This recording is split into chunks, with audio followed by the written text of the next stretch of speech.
to me, work without passion. I don't know. I know that some people are able to do it, and they show up at a job and they do it for a number of hours a day, and that's great if they can do that.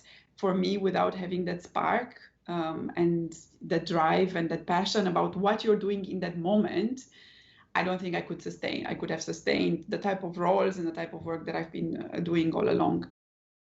Welcome to Women Who Lead. I'm your host, Jess Carr, business leader, mother, and breadwinner in my family. Join me as I interview interesting and remarkable women from around the world on what it takes to be successful in career and life. My guest today is Iolanda Meehan. Iolanda is the CHRO of Goodpack, runs her own advisory business, and is a strategic consultant to Veldhoen in Asia. She is a mother of two beautiful children, 9 and 5, hails from Romania, and has lived in many European and Asian cities, and now calls Singapore her home. Iolanda is a passionate leader who has come to find her calling across multiple job titles, departments, and geographies. She is passionate about coaching and mentoring others in finding their own passions and unique career paths. Hi, Iolanda. Welcome to the show. So good to see you again. How have you been? Good, good. Thanks for having me, Jess. Thank you for the time. And I'm very grateful for having the opportunity to actually catch up with you because it's been a while. Let me tell you that I do admire a lot what you're trying to do with this podcast. And I love the fact that it's focused on women in business. So I'm looking forward to the discussion. Thank you. And again, thank you so much for agreeing to be on the show with us. So over the years, you've had a fairly diverse career path. You've started out in strategic consulting, then you've moved into HR leadership and in-house roles, and then you've moved marketing and key account management, followed by then workplace strategy and change management, now going back to a more holistic HR leadership role, and even more recently incorporating a coaching certification into your talents. That is quite a varied journey across really multiple functions. So can you tell us a little bit about this journey and what has motivated you to pursue this quite varied path? Yeah, indeed, it is quite varied, and I would say that the journey continues. Right? It is. I'm 23 years on this journey, and I still uncover things about myself as I go. It started most probably as I was a kid, and I was never one of these children that had a passion in one particular area. I was always curious about a lot of things. I liked grammar and math, but I also loved art and sports. So I was a little bit of an odd one, and I was sometimes envying the ones that had found their calling, let's say, by the time they were students. I didn't have that. But what I did realize about myself is that I was always curious about other topics and trying to somehow solve a puzzle, if it was a complicated one, adding up from topics that were apparently unrelated to each other. So I think that's how I would explain my career. I studied indeed in management consulting for a number of years with a consulting firm. I loved it. I think the variety of work that you do is great. But I got to see how you start a change, right? And then I became curious about how do you make sure that you sustain a change. And that's when I moved into a HR role to be able to not only start a change, but also sustain it over the years. Then in a couple of years later, I got a bit curious about how does business really happen. And I had a great opportunity to actually take business roles, commercial roles, that brought me to the forefront of how you deal with customers, somebody that is in the field and deals with like a variety of customers' reactions on a daily basis. And that was all in the context of relatively large organizations. So after a while, I got curious about how would it be that, sort of you work in a much smaller company. And that's how I ended up with a startup in Asia, the one that you've mentioned around the future of work. And it was phenomenal learning. Nothing compares in a startup if you're looking at the breadth of topics that you're supposed to cover, sort of the support that you don't have and you have to create for yourself. So it's been a major learning for me. And after 4 years in a startup and after, creating it, I think quite successfully, I thought it would be time now to apply quite a lot of these learnings back into a HR function. So it was all, I would say, driven by my curiosity on new topics and trying to learn about topics that were not in any way my daily job, on a continuous basis. With coaching, it's a bit different. I think coaching found me. When I started my career, I got a lot of my colleagues approaching me for career advice. Not that I had much career advice to give at that time, but I think I know that I was one of them. So yeah, I do recall that conversation. But I think I was just more like a good listener, maybe, and that's how people somehow reached out to me. And so last year, I decided to finally pursue a more official accreditation, just so that I get some, learn some techniques and some methodologies on how I could be a better coach and mentor to others that are trying to find their career path or their work passion. So yeah, it's interesting. You've talked about that this career path, I guess, has unfolded fairly organically. But I'm kind of curious. Did you have?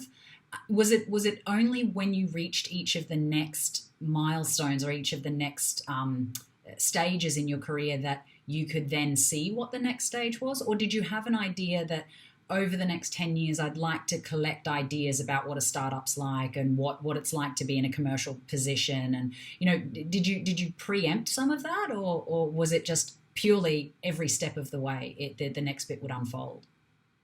no, I think it was a bit of a combination. I had in my mind the idea that I would like to explore as much as possible. The world, continents, cultures, different functions. I always had that desire in me.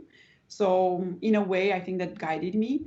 I would be lying if I said that all of this happened absolutely smoothly, organically. No, there were steps which appeared in my path way earlier than I was ready to take them. But then I thought, okay, that's in the right direction, so I will step into it a bit earlier than I thought.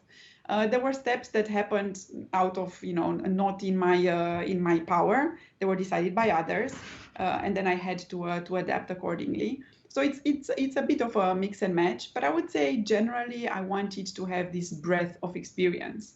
And there was tough at times because a lot of the advice that I would receive from professionals, sometimes career consultants or recruiters or so, was that you need to stay in a field, you need to stay in an industry to build a lot of expertise there before you're credible. And I was always, sort of a little bit put back by those types of comments. I know that they were always well intended, but deep down, it just didn't feel right for me. Yeah. Yeah, and I suppose the other way of looking at it is I understand where they're coming from about building a depth in a particular industry, but also you'd be building a depth of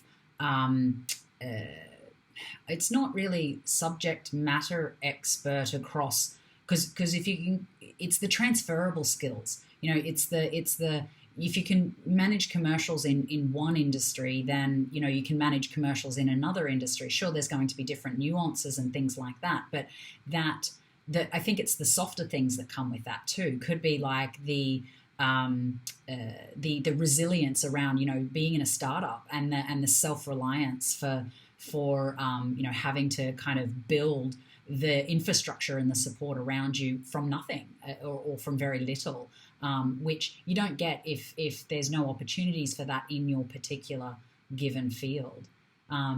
So I think actually I just wanted to kind of touch on that as you said, some of these decisions have come to you earlier than you probably would have thought that they were going to come. Was it easy for you to make those decisions, or did you have to, do a bit of deliberation, or how did you go about that decision-making process? Sometimes the decisions were quite obvious, and then it was relatively easy for me to make them. Most of the time, they were not necessarily, the most obvious next step. I took few things into consideration, so I did take some time to deliberate over them. I also reached out to others for help, people that I would trust. I would say, for example, mentors in my life have been all along very important. Maybe that's also why I want to become a mentor and a coach to others, to be able to give something back.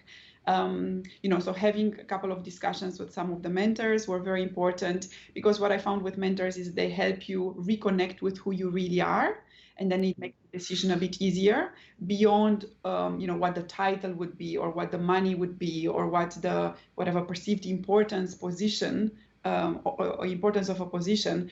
I think for me, it was always about, will I have an opportunity to learn new things? Can I grow and develop myself?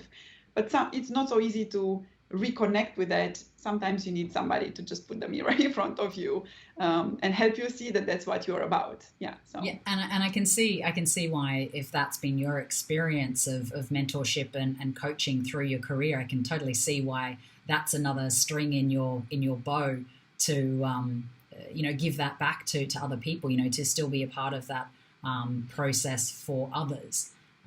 That's really, really cool. I'm also really interested in each of these phases, and when you're coming back to yourself and really having a look at a mirror for what's important to you, is passion a big part of that?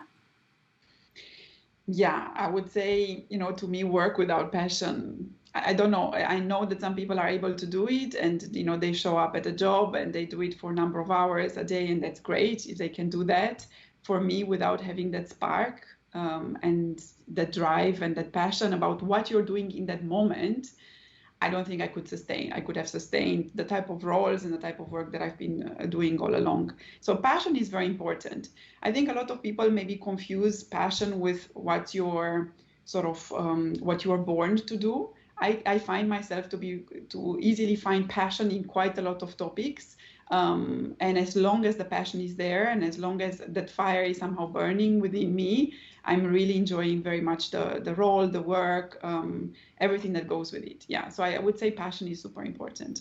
And then I guess, because each time you've then gone to make a change, has the passion dwindled, or is it just that it's taken on a new step, or is it because there were challenges coming up? Like, I'm just trying to understand that kind of passion versus, because sometimes I think, to ask this question in a different way, sometimes when we're presented with challenges, you can get a little bit frustrated, and you can, if something's maybe new to you in a role, or you've never done it before, or it's well and truly, like, it feels like it's 3 steps ahead of where you're kind of at the moment, that that kind of a challenge can really test your passion, and it can test your resolve, if you like, to be doing the thing that you're doing. And so I'd just like to kind of ask about that kind of your experience of when you do come up against those challenging situations, and does that affect your passion at all, or are they completely separate things for you? I think that they are intertwined, to be very honest. So there were 1 or 2 times in my career where maybe for the context of the work, the nature of the work, the people that I was working with was not just, it turned over time not to be exactly what I was hoping it would be. And that does something to, let's say, the passion that you have about showing up at work with the same level of energy and dedication every day. I would have that separate from my internal passion, which is around finding new ways, new problems, new solutions, and expanding my knowledge, right? So I was able to detach the two. My inner passion for learning is still there. Maybe my passion for the day-to-day job sometimes, has been decreased. What I have made a pact to myself, though, is that I would not leave a job in a context when when I would be bitter about it, right? So I had decided either I would reflame this passion in the current job and then try to see if I could work with the people, with the culture and so on. And if that was feasible, I would continue. If that turned out not to be possible, I would be then also making sure that I would step out of it early enough so that I don't step out while being bitter, sad, totally disappointed, because I don't think that's always a really good moment to take a decision to change your career if you're in that mindset. So. Yeah. No, I have a personal mantra which basically says I don't make life-changing decisions when I'm in a bad mood. Because, that's and I know that there's the old adage of, sleep on it. But yeah, no, definitely that's something I've learned in my career.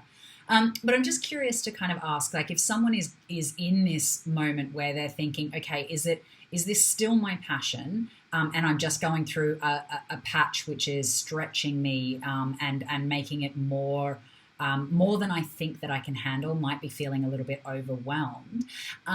What would be your advice around, asking for help or trying to get through that particular moment?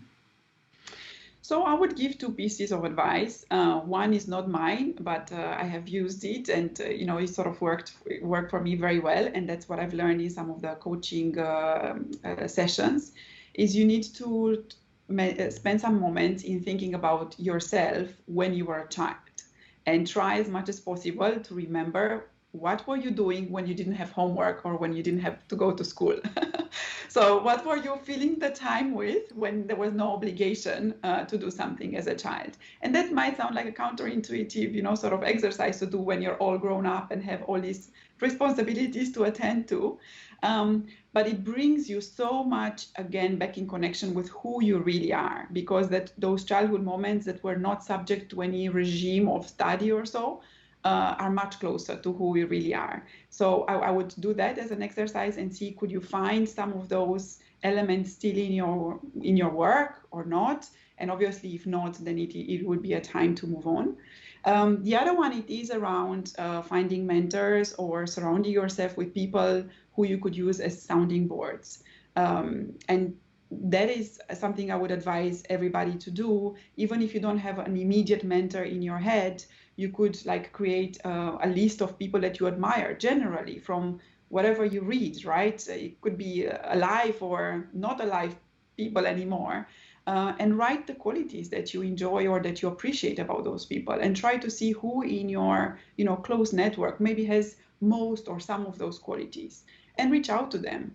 To me, reaching out to others for help, I know that it's sometimes difficult for women to do, maybe more so than for others, I don't know. It has definitely been difficult for me to do at the very beginning of my career, but it has become the first thing that I do when I am feeling sort of in doubt or down, really reaching out to a mentor or to a girlfriend that I'm sort of well connected with, and have a discussion. Sometimes hearing your own thoughts and doubts helps solve half of the problem, So I guess that's on the mindset side of things, and feeling like you're supported, etc. What about, I guess, on more of the physical side of things? Like if you have I guess we go back to simple things like learning to delegate and learning to, figure out how to ask for greater support around a project. Because, I mean, as you said, you've built this startup from almost nothing. So what were some of the key learnings that you had in there about how to build a support network that doesn't probably exist today? That's a good question. I would, so if I just look at my startup years where you start doing pretty much everything yourself, I think you need to be really diligent around trying as much as possible, when possible, to surround yourself with people. They could be your employees, they could be business partners. Sometimes it's even customers that are willing to help. And as the business grows, making sure that you're not staying involved in every single aspect, though the natural drive is to do that, right? Because it's almost like your baby. You want to stay involved in everything. And carving out work or projects that could be delegated or coached to be handled by somebody else. I found that for example, not delegating tasks, but delegating projects or topics, it's a much more sustainable way of making, sort of time for yourself, but at the same time also empowering and, getting the help of somebody else. I'll tell you an anecdote about how I did it with my husband even, right? Because as mothers, you have children, you've got a lot of activities, you've got a partner that it's, in my case, very, very supportive, so very lucky. But I moved from asking him to do a driving to a particular class or to pick up something from the shop, which were very task delegations, into asking him to take an entire topic, could be, the social activities of our kids. And then once he would take that on, then I didn't have to remember, to remain involved in every single detail, or, as soon as something would go wrong, then the question will come back to me. So I would say, try, if you can, carve out chunks that you would ask somebody else to take on for you or help you with. And they don't always have to be your employees or your husbands. It could also be business partners, or, as I told you, sometimes even customers are willing to help. So yeah, that's amazing advice. And it's that delegation of responsibility and ownership. And I think the other thing, particularly for people who are a little bit more towards control, like myself, is to actually give up that control and the way that they're going to do it is going to look different to the way that you would do it. And just really be mindful of the trap of, oh, well, if I just do it, I can do it faster than they'd be able to. You actually need to build the time around it now, because in the future, if they've taken responsibility for it, they understand how to do it, then they're going to be able to do it again next time without your involvement at all. So, and the other way that helped me reframe this particular thing was to not delegate that ownership is actually depriving that person of learning and growth. And you wouldn't want your boss to do that, or your business partner, or whoever it might be. You wouldn't want them to do that to you. So, that's fantastic. Absolutely fantastic advice. So I just wanted to just finish up by talking about your coaching and your volunteering and the way that you're actually giving back from the things that you're learning. So, what is the thing that you are mostly giving back in your volunteering and in your coaching that you're doing? Yeah, so as I told you, I've realized that over the years, you're never only the result of yourself, or of your own work, right? We are the result of our families, our circle of friends, the help that we get from others. So I wanted to always give something back. I also think that it's very relevant to give something back to the community that you're belonging to. So when I was in Romania, I would participate in programs in Romania. Then I moved into the Netherlands. I was volunteering there. Now that I'm living in Singapore, I find it quite meaningful to actually support communities based in Singapore. So I volunteer in two ways. One is to coach young women who are trying to get back into work, or they had maybe their student years somehow, or their school years somehow disrupted by various events in their lives, and now they are trying to enter a career, and how to plan for it, what to look out for, how to prepare for interviews, things like that. So that's more my, if you're on the charitable side of supporting. With coaching, because I have this quite varied career, and I have seen quite a lot of different types of industries and companies and roles. I want to support more women, not only women, but mainly women, to be able to find that path for themselves as well. So I'm on a regular basis coaching, mainly career, but sometimes also leadership, people that have made it into quite senior roles, on how to manage their whole balance, in how to change their leadership style, how to adapt to whatever this world is throwing at us, because we seem to be able to, to have to adapt to it much more often than before. So. Yeah, definitely. Honestly, Iolanda, I could talk to you all day about these topics, and thank you so much for the interview so far. One thing just before we wrap up, what's the final takeaway that you would like to leave with people today? I would say don't go through any journey that you're embarking on your own.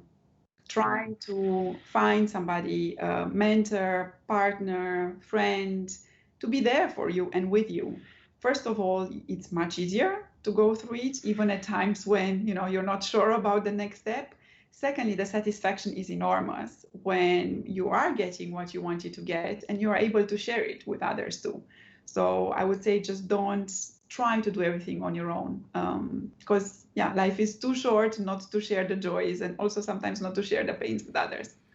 Absolutely. That's one of the keys to success. Thank you so much for your time today, Iolanda. It's been an absolute pleasure to talk with you, and hopefully we can speak again soon. Yeah, looking forward to that, and thank you very much for having me today as well, Jess. Thanks for joining us on Women Who Lead. Visit my website, jesscarr.com, to sign up for more podcasts and information on Women Who Lead. If you found value in this show, please share it with your friends and be sure to tune in for our next episode. I'm your host, Jess Carr. Bye for now.